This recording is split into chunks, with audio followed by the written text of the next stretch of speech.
ধর্ষকের মৃত্যুর আগে ধর্ষী তাকে মৃত্যুবরণ করতে হয়। এটা হচ্ছে আমাদের সোনার বাংলাদেশ।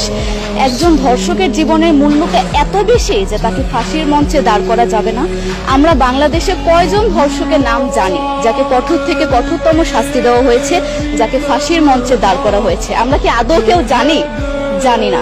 অথচ আমরা কতগুলো যারা ধর্ষিত হয়েছে তাদের নাম জানি। অনেক বড় এই লিস্ট, আসলে অনেক বড়, বলে শেষ করা যাবে না। কুমিল্লার তনু, মাগুরার আসিয়া, 2 দিন আগেও কিশোরগঞ্জে 8ম শ্রেণীর একটি ছাত্রীকে বাসা থেকে তুলে নিয়ে ধর্ষণ করা হচ্ছে। বাবার হাতে মেয়ে ধর্ষিত হচ্ছে, ভাইয়ের হাতে বোন ধর্ষিত হচ্ছে। আমরা আসলে নিরাপদটা কোথায়? আমার মনে হচ্ছে আমরা যেন আইয়ামে জাহিলিয়া যুগে চলে গিয়েছি।